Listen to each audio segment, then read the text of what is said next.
بزاف منكم طلبوني على الوصفه ديال لي كلاص، والصراحه هاد الوصفه زوينه، كتجي بنينه بزاف بزاف سهله. كانت سبق وجدتها واحد اليوتيوبرز فوزيه، فعلا كتطلع رائعه. انا ديجا جربتها. غادي تاخذوا الماء في كاسرول، ديروا فيه تقريبا 170 غرام شوكولاته. اختاريت ما بين كالا وشوكولاته ديال 10 دراهم ديال المكسرات، كتجي بنينه بلا قياس. غادي نديروها كتذوب فيها، وفي هذا الوقت غادي نوجدوا نصف كيلو من الموز. انا عندي البنان الصغير، داكشي جاب 500 غرام بالضبط. غادي نحاولوا اننا نقشروه، نحيدوا له هذاك الخويطات اللي كيكونوا في الجنيبات صايو، كنقطعوه قطع صغيره هكا باش تساعدنا انه يتطحن دغيا دغيا. كنحطو في واحد الاناء زجاجي بطبيعه الحال، وغادي نزيد عليه، اولا قبل ما نزيد عليه الشوكولا هي باقا كتذوب، غادي نمعكو مزيان بالبراميكسور اولا في كاس الخلاط الكهربائي اللي كان متوفر عندكم. خاصو يرجع لينا هكا بيغي مطحون مزيان مزيان. مباشره كنزيدوا لهذيك الكميه ديال الشوكولاته. ديروا هذه اللي بالمكسرات ديال 10 دراهم، فعلا كيطلع روعه.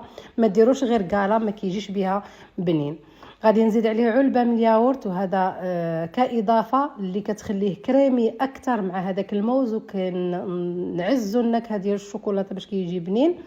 المهم الشوكولاته الا كانت نوعيه جيده بطبيعه الحال غادي يكون احسن. غادي ناخذوا هاد القوالب ديال السيليكون اللي متوفرين، دايرين 15 درهم، وكيبقاو لينا الصراحه رخاص، وكيبقاو لينا مده اللي هي طويله. غادي نديروا معلقه كبيره في كل قالب بهذا الشكل هذا، ومن بعد عاد غادي نحطوا فيهم هذوك العويدات.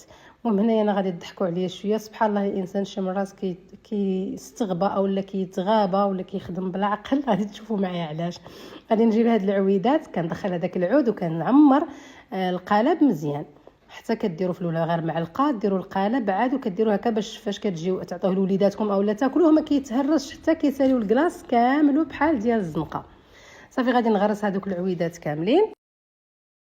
وهنا انا بحال شي حاجه جيت نقول لكم الناس اللي ما عندهمش العويدات يديروا المعالق. وباش ندير المعلقه مقلوبه مشيت درتها بهذا الشكل، ما غاديش تحيد. كنغطيو في الماء اليمونتير وكنحطوه في الكونجيلاتور ليله كامله. من بعد ما كدوز ليله كامله ديال العويدات راه كيتحيدوا بسرعه، وديال المعالق وحلو تما تكالوا هكذاك في القالب. المهم نتوما هادو كيتحيدوا بكل سهوله. كندوبوا كذلك الشوكولاته، نفس الشوكولاته اللي استعملناها، فقط غير شوكولاته بالحليب ديال البندق بنينه. قلت لكم كطلع هذا الكلاص واعر بزاف.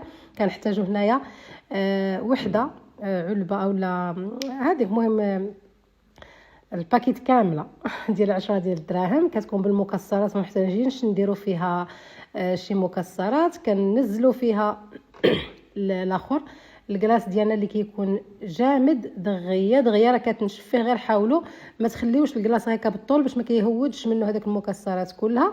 استمروا بنفس الطريقه حتى كتكملوا الكميه كاملها. بالنسبه لهاد العويدات راه كاينين كيتباعوا هكا الكميه اللي بغيتي كتشري. كتبقى انا بقات لي من العام اللي داش صراحه وتوضروا لي، لانني مع اياد كنعلموا الرياضيات وهذا وكنستعملهم بزاف. المهم ما علينا، راه دغيا دغيا هنا ما كتردهمش في الكونجيلاتور، دغيا كينشفوا. شوفوا شحال كيجيو رائعين. الشوكولاته كتبقى بنينه ومقرمشه من على برا، هو كيجي كريمي بهذاك الياغورت والبنان، كيجي رائع رائع رائع. وكيطلع لنا اقتصادي، ما فيه كريمه، ما فيه طراب، ما فيهش تماره، وفعلا كيطلع لذيذ وتماما بحال ديال الزنقه. فكنتمنى من كل قلبي انكم تجربوه، تردوا عليا الخبر. واخا الصراحه باقي ماشي وقت لي كلاص وماشي وقت الايس كريم. شوفوا غير انا كيفاش مخنوقه، لان الجو نطلبوا مازال الله يرحمنا بشي شتيوه باش يتقاد هكا الجو. كنتمنى تعجبكم الوصفه ديال اليوم، تسجلوها الصيف ان شاء الله، وتحت طلبكم دائما.